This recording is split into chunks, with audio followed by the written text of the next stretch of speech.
ये कहानी ठीक वहीं से शुरू होगी जहाँ पे एपिसोड 1 खत्म हुई थी। इसीलिए प्लीज़ अगर आपने एपिसोड 1 नहीं देखा तो देख लें, लिंक डिस्क्रिप्शन में है। ना चाहते हुए भी ये एपिसोड लंबा हो गया है। प्लीज़ इसे थोड़ा पेशेंस के साथ देखें।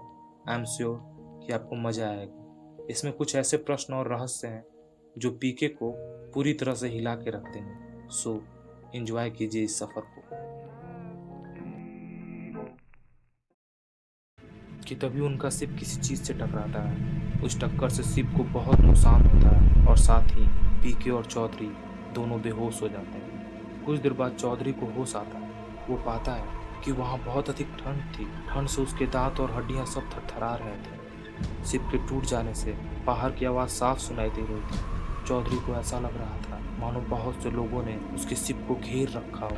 वो अपने सिर के ऊपर बने शिप की दरार जो कि टक्कर की वजह से बनी थी उससे बाहर झांक के देखता है। वो हैरान हो जाता है। उनकी शिप एक खाई में क्रैश कर गई थी। करीब 50 लोग जिनके हाथ में आग की मसाल थी उनके शिप को घेरे हुए चारों ओर ऊंचे टीले पे खड़े थे। वो डर के जल्दी से शिप के अंदर घुस जाता है और हड़बड़ाहट में पीके को उठाने की कोशिश करता है। उठो भाया, देखो हम कहाँ पहुंच गए हैं। कुछ लोग हमारे शिप को घेरे हुए हैं भाया, आत्मा चौधरी डरते हुए बोला। कुछ देर के बाद पीके अपनी बेहोशी से जागता है और सबसे पहले वो अपने शिप के रिमोट में अपने लोकेशन देखता है। वो पाता है कि वो अपने ही प्लैनेट पर लैंड हुआ है, पर जहाँ उसको लैंड होना था उससे 8,947.95 किलोमीटर दूर था। इसका मतलब इससे पहले कि पीके कुछ सोच पाता, शिप के ऊपर बने दरार से एक हाथ चौधरी को ऊपर खींच लेता है। इससे पहले कि पीके खुद को संभाल पाता, उसी दरार से एक आदमी उस शिप में कूद पड़ता है। उसने पूरे शरीर पर गर्म कपड़े पहन रखे थे। वो पीके को कुछ चिल्ला चिल्ला के बोल रहा था।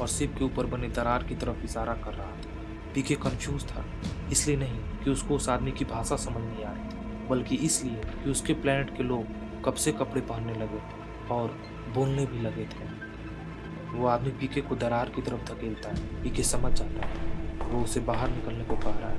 पीके की वहाँ के ठंड ने भी हालत खराब कर दी थी। उसको इतनी ठंड की आदत नहीं थी। वो शिप से बाहर निकल कर देखता है उन लोगों ने आत्मा चौधरी को अपने जैसे गर्म कपड़े पहना रखे और एक अजीब सी गाड़ी में बिठा रखा था जिसमें चक्के नहीं थे। ये गाड़ियाँ ग्रेविटी की मदद से चलती थी, इसीलिए उनमें चक्के की जरूरत नहीं थी। पीके उनका भाषा तो नहीं समझ पा रहा था, पर उसे ऐसा लग रहा था कि वे सभी लोग जल्दी में थे।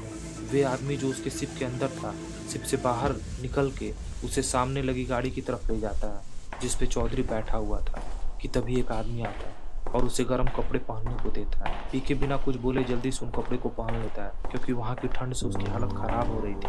कपड़ा पहनते पहनते वो गाड़ी तक पहुँचता है। गाड़ी पर पहुँचते ही आत्मा बोलता है, तुम तो कहते थे कि सब लोग नंगे रहते हैं तुम्हारे प्लेनेट पर। यहाँ तो सब लोग चार चार कपड़ा पहन रखा है। पीके थोड़ा परेशानी में बोलता है, कुछ न बोलो भाया, कुछ न बोलो। हम तुमसे ज्यादा कंफ्यूजन में हो। हमको तो लगता है कि हम लोग कोई और गोला पे आ गए, पर हमारा रिमोटवा तो हमरे ही गोला का लोकेशन बतावत है। पीके फिर से अपने रिमोट की तरफ देखते हुए बोलना जारी रखता है, पर हमारा रिमोट जो लोकेशन बता रहा है हमारी जानकारी के हिसाब से यहाँ कोई नहीं रहता। काहे कि यहाँ ठंडे इतना ज्यादा पड़ता है, यहाँ रेडिएशन भी फैला हुआ है, ऐसा हमको हमारे गुरुजी सब बताए थे। तब तक उनकी गाड़ियों का काफिला चलने लगती है और वहाँ पे ठंडी हवा भी तेजी में बहने लगती है। टीले पर उनकी गाड़ी धीरे धीरे चढ़ रही थी। आत्मा पीके से पूछता है, ये सब लोग हम लोग कहाँ लेके जा रहे हैं? हमको भी नहीं पता, अभी तक तो सब ठीक ही लागत है, पर ये लोग इतना जल्दी में काहे हैं ये हमका समझ में नहीं आवत। पीके आत्मा से बोलता है। जब सारी गाड़ियां टीले पर चढ़ चुकी थी, पीके के गाड़ी से 2 लोग उतरते हैं। उनमें से एक आदमी कुछ दूरबीन जैसा चीज निकालता है। ठंडी हवाएं और अधिक तेज हो गई थी। उस दूरबीन से वो आदमी खाई की तरफ देखता है। एक बर्फीला तूफान पीके के शिप तक पहुंच चुका था। वे दोनों जल्दी में कुछ बोलते हैं। Isolate, Isolate, Taf, QAC, Isolate, Taf, QAC. गाड़ी में बैठते हैं और वो गाड़ी तेज रफ्तार में भागने लगती है। इसी बर्फीले तूफान के कारण वे लोग जल्दी में थे। कुछ देर में गाड़ी के पीछे वो बर्फीला तूफान साफ दिखने लगता है, जिसे देख पीके और चौधरी दोनों घबरा जाते हैं। पर उनकी गाड़ियों की तेज रफ्तार उस तूफान को पीछे छोड़ देती है। इससे एक बात तो साफ हो गई थी कि ये लोग चाहे जो भी हों, पर इन दोनों को नुकसान नहीं पहुंचाना चाहते थे। तूफान अब दिख भी नहीं रहा था। बाहर की ठंड और कपड़े की गर्माहट से पीके और चौधरी को कब नींद आ गई पता भी नहीं चला कि तभी गाड़ी में अचानक ब्रेक लगने से दोनों की नींद खुल जाती है। पीके गाड़ी से उतरता है, वो चारों तरफ देखता है। उसे यहाँ का नज़ारा अपनी प्लेनेट के जैसा तो बिल्कुल नहीं लग रहा था। लोग कपड़े पहन के घूम रहे थे, कुछ लोग आग के पास बैठ के बातें कर रहे थे। एक पल के लिए तो उसे ऐसा लगा कि वो धरती के किसी शहर में हो और बस चारों तरफ बर्फ जमी हो। गाड़ी के दोनों लोग उससे बड़ी धीरे आवाज में कुछ कह रहे थे, मानो प्यार से कुछ बोल रहे हो। और फिर उनमें से एक आदमी पीके की हाथ को पकड़ता है। पीके के लिए ये सही मौका था ये जानने का कि आखिर चल क्या रहा है यहाँ पर। पीके बहुत कोशिश के बाद भी उस आदमी के दिमाग को नहीं पढ़ पाता है और वो आदमी पीके और चौधरी को एक घर के अंदर ले जाता है जो आसपास के घर से बड़ी थी। घर के अंदर एक अंधेरे कमरे से गुजरने के बाद वो एक पूरी तरह प्रकाशित कमरे में पहुंचता है जिसमें चारों ओर कुर्सियों पर लोग बैठे थे जो आपस में बातें कर रहे थे। उन सभी कुर्सियों के बीच एक बड़ी सी कुर्सी लगी थी। उस पे बैठे आदमी के सामने पीके और चौधरी को खड़ा करके वो दोनों आदमी 2 कदम पीछे हो जाते हैं। पीके अपने सामने कुर्सी पे बैठे आदमी को देख के सोचता है, हमका फीलिंग आवत है कि यही यहाँ का सरदार है। उस आदमी का एक हाथ कटा हुआ था और एक आंख को लोहे की पट्टी से ढक रखा था। उसने सभी लोगों की तरह ठंड से बचने के लिए टोपी नहीं पहन रखी थी जिससे उसके कान साफ नजर आ रहे थे जो दिखने में बिल्कुल पीके की तरह थे। उसे देख पीके और कंफ्यूज हो जाता है, आखिर वो है कहाँ। सरदार अपनी बगल में बैठी एक औरत को अपने कटे हुए हाथ से इशारा करता है। पूरे रूम में खामोशी छा जाती है। वो औरत उठकर वहां से बगल वाले कमरे की तरफ बढ़ती है और कुछ देर बाद एक 10 साल के बच्चे को साथ मिलाती है और अपनी जगह पर आकर बैठ जाती है। सरदार उस बच्चे को पीके के पास जाने को कहता है और पीके को इशारे में समझाने की कोशिश करता है कि वो इस बच्चे का हाथ पकड़े। पीके समझ जाता है कि सरदार चाहता है कि पीके इस बच्चे के जरिए उनकी भाषा सीखे। पीके उस बच्चे के हाथ को देखता है, केवल उसने ही ग्लव्स नहीं पहन रखे थे। पीके समझ जाता है कि इनके ग्लव्स में कोई टेक्नोलॉजी है जिसके कारण वो उस आदमी का दिमाग नहीं पढ़ पाया था। पीके जैसे ही उस बच्चे का हाथ पकड़ता है वहां बैठे लोग धीरे धीरे वहां से जाने लगते हैं, मानो उनको पता हो कि इस काम में अधिक टाइम लगेगा। ठंड ने और इतनी सारी उलझनों के कारण पीके सही से कंसंट्रेट नहीं कर पा रहा था। वो उस बच्चे से भाषा के अलावा और भी जानकारी लेना चाहता था पर बच्चा इतना छोटा था कि उसको उनकी भाषा के अलावा और कुछ लोगों के नाम के अलावा और कोई खास जानकारी नहीं मिल पा रही थी। पीके समझ जाता है कि सरदार ने इस 10 साल के बच्चे को ही क्यों दिया है उसे भाषा को ट्रांसफर करने के लिए। बेचारा आत्मा वहां पे ये सब लूल बन के देख रहा था। करीब 4 घंटे बीत गए थे। पीके अभी भी भाषा ही ट्रांसफर कर रहा था। अब तक तो सरदार भी जा चुका था। रूम में बस बचे थे पीके, आत्मा, वो बच्चा और वे 2 लोग जिन्होंने उनको यहाँ तक लाया था। करीब 8 घंटे बाद आत्मा वहीं फर्श पर ही पसर के सो रहा है। वो लड़का भी सो गया था और गार्ड वैसे ही खड़े थे उनकी निगरानी में। तभी पीके चिल्लाने लगा, जिनको सुन आत्मा हड़बड़ा के जागा और पीके से बोला, अरे साफ साफ बोलो, क्या बोलना चाहते हो? दरअसल पीके वहां की भाषा में चिल्ला रहा था कि ट्रांसफर पूरा हो गया, जिसे चौधरी समझ नहीं पा रहा था। जिसे सुन उन 2 लोगों में से एक व्यक्ति उस बच्चे को उठा के उसी कमरे की तरफ बढ़ जाता है जहां से औरत उसे लाई थी और दूसरा व्यक्ति धीरे धीरे पीके की तरफ बढ़ता है और उसके पास आके बोलता है, नंबर 7, घबराओ नहीं, तुम अपने ही प्लेनेट पर हो। अब क्योंकि तुमने हमारी भाषा सीख ली, तुम आराम कर सकते हो, जिसके बाद तुमसे खाल मिलेंगे और तुम्हारी सारी कंफ्यूजन और सवालों का जवाब देंगे। भाषा ट्रांसफर करने के बाद पीके उनकी बात आसानी से समझ पा रहा था। अरे भाई, मेरा कोई नाम नहीं है, वैसे धरती के लोग मेरे को पीके बोलते हैं, तुम मेरे को नंबर 7 क्यों बोल रहे हो? पीके थोड़ा अचरज के साथ उन्हीं की भाषा में बोलता है। वो आदमी जवाब देता है, हम तो तुम्हें इसी नाम से जानते हैं। जानते हो? पीके उसकी बात को बीच में ही काटते हुए बोला, तुम मेरे को कैसे जानते हो? मैं तो तुमसे पहली बार मिल रहा हूँ, तुम तो मेरे को और कंफ्यूज कर रहे हो। वो आदमी बोला, ये सारी बातें तुमको खाल बताएंगे। चलो आगे तुम दोनों आराम कर लो, थक गए होगे, वैसे भी तुम जैसों को ठंड की आदत नहीं। वो आदमी उन दोनों को उस बड़े घर से बाहर ले जाता है। सुबह हो चुकी थी। आते जाते लोग पीके और आत्मा को ही देख रहे थे।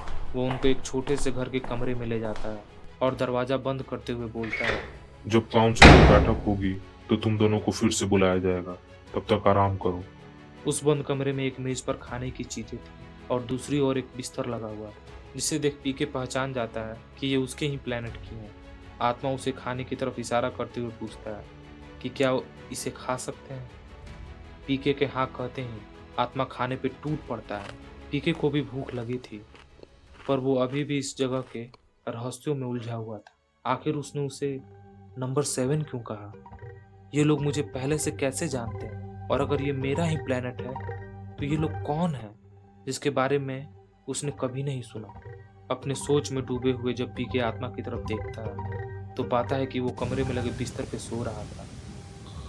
पीके भी मेज पे रखे खाने को खाता है और जैसे ही सोने के लिए जाता है कमरे का दरवाजा खुल जाता है। वही आदमी फिर दरवाजा खोलता है। इस बार उसने भी टोपी नहीं पहन रखी थी। उसके भी कान बिल्कुल पीके जैसे ही थे। वो पीके से चलने को कहता है। काउंसिल तैयार थी उनसे मिलने को। पीके आत्मा को उठाता है और दोनों कमरे से बाहर आते हैं। वो दूसरा व्यक्ति वहीं बाहर खड़ा उनका इंतजार कर रहा था और सभी लोग काउंसिल हाउस की तरफ बढ़ चलते हैं। पीके का दिल न जाने क्यों तेजी से धड़क रहा था और बेचारा चुपचाप उनके साथ चल रहा था। वो उसी कमरे में पहुंच चुके थे जहां पीके ने बच्चे से भाषा ट्रांसफर की थी। सभी लोग बैठे हुए थे। बीच में उनका सरदार बैठा था।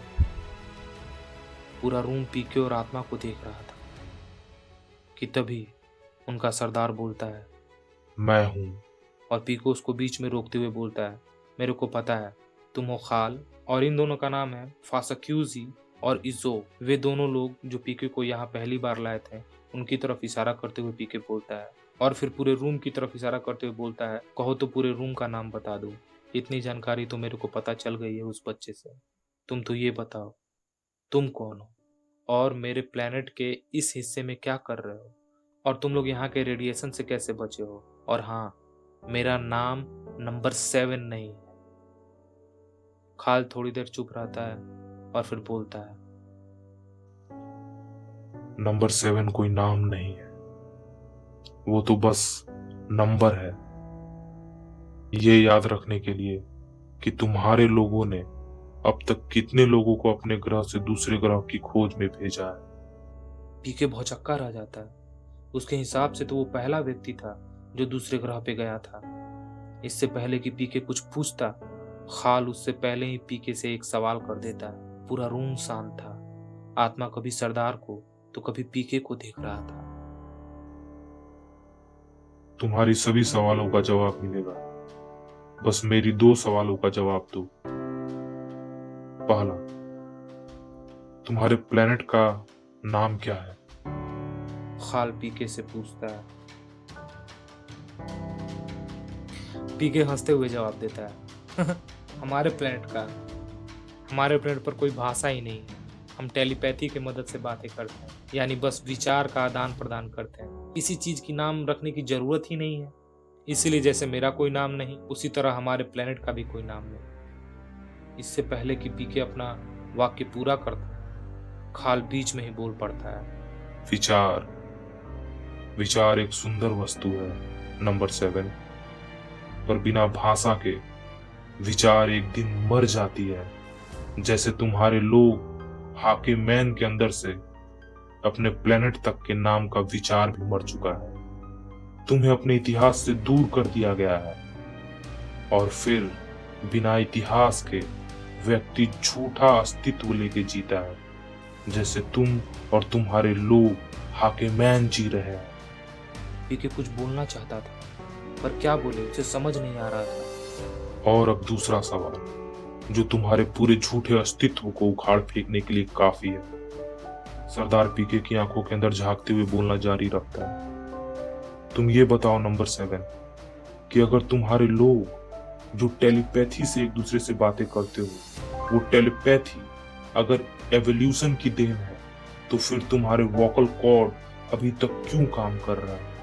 आसान भाषा में, अगर तुम विचार से बातें कर सकते हो तो फिर तुम में बोलने की क्षमता अभी तक क्यों है? क्योंकि प्रकृति का ये नियम है, जिस चीज का काम नहीं वो विलुप्त हो जाती है। उदाहरण के लिए इस मानव को ही ले लो। इसके पूर्वज ने पूंछ का इस्तेमाल बंद कर दिया और देखो इनकी पूंछें धीरे धीरे पूरी तरह गायब हो गई। पीके पूरी तरह सुन था। उसने ऐसा कभी सोचा ही नहीं था। पर वो ये भी नहीं समझ पा रहा था कि आखिर सरदार कहना क्या चाहता है। और पीके की स्थिति को भांपते हुए सरदार बोलता है, नंबर 7, तुम्हारी ये टेलीपैथी प्राकृतिक नहीं है, आर्टिफिशियल है। ये टेलीपैथी तुम्हारी जाति ने एवोल्यूशन से अर्जित नहीं की है, बल्कि तुम्हारे हाकेमैन गवर्नमेंट ने तुमको दी है। तुम्हारा इतिहास झूठा है। तुम अपने प्लेनेट और अपने लोगों के बारे में जो कुछ जानते हो सब झूठा है। तुम्हारे विचार दूषित है, क्योंकि वो सत्य से कोसों दूर है। इसमें तुम्हारी गलती नहीं, गलती उनकी है जो तुम पे राज करते हैं। और हाँ, इस प्लेनेट का नाम है सरफोसोर। आइंदा कभी नहीं कहना कि इसका कोई नाम नहीं। नंबर 7, हमें जानने से पहले तुम्हें खुद को और अपनी जाति को जानना होगा। तुम्हें जानना होगा जिसे तुम विचार की आजादी समझ रहे हो, उसने ही तुम्हें गुलाम बनाए रखा है। पीके को ये सब अब एक डरावने सपने सा लग रहा था। उसके पूरी जाति पर प्रश्न, उसके पूरे अस्तित्व पर प्रश्न, और उसके पास कोई उत्तर भी नहीं था। पर वो क्यों विश्वास करे इस व्यक्ति का जिससे वो कुछ देर पहले ही मिला है। सरदार उठता है और कहता है, चलो मैं तुम्हें दिखाता हूँ तुम्हारा असली इतिहास, तुम्हारी असली आजादी, तुम्हारा असली विचार। कुछ लोग सरदार को बोलते हैं ऐसा नहीं करने को, क्योंकि उनको नहीं पता कि नंबर 7 उनका साथ देगा या नहीं। पर सरदार उन सभी लोगों की तरफ गुस्से में देखता है और चारों ओर शांति हो जाती है। और वो गरज के बोलता है, मुझे कोई परवाह नहीं कि ये हमारा साथ देगा या नहीं देगा। मैं तो बस इतना चाहता हूँ कि हमारे ग्रह का एक और व्यक्ति अपनी सच्चाई को जाने, अपने इतिहास को जाने। खाल कौंसिला उससे बाहर निकल जाता है। फासक्यूजी और इजोक पीके और आत्मा को खाल के पीछे जाने को कहते हैं और वो भी उनके पीछे चल पड़ते हैं। खाल उनका बाहर एक गाड़ी में इंतजार कर रहा था। पीके और आत्मा उसमें बैठ जाते हैं। गाड़ी सरपट हवा से बातें करने लगती है और एक पहाड़ की चोटी की तरफ बढ़ने लगती है। वहां बहुत से बादल थे। वो जैसे जैसे पहाड़ की चोटी के पास पहुंच रहे थे, बादल धीरे धीरे कम हो रहे थे। उन्हें एक विशाल मूर्ति दिखने लगती है जो इतनी विशाल थी कि उसका पैर पर्वत की गहराइयों में था और उसका चेहरा पर्वत की चोटी तक। जब बादल पूरी तरह हट जाते हैं तो उस मूर्ति को देख पीके और आत्मा दोनों अचंभित हो जाते हैं, क्योंकि ये मूर्ति तो, मुझे पता है ये वीडियो पहले ही लंबी हो गई है, पर जो वीडियो में यहाँ तक बने हुए उनको थैंक्स। इस वीडियो में मैंने जो एलियन लैंग्वेज यूज की वो लैंग्वेज है रुथार की। इसके बारे में और इस वीडियो के और बहुत से फैक्ट्स के लिए इस वीडियो का डिस्क्रिप्शन बॉक्स जरूर देखें। आने वाले सारे सवालों के जवाब आपको अगले एपिसोड में मिलेंगे। तब तक के लिए आपसे एक सवाल, आप मुझे कमेंट सेक्शन में बताइए कि वो मूर्ति किसकी होगी जिसे देख आत्मा और पीके दोनों अचंभित हो जाते हैं। And thanks for watching.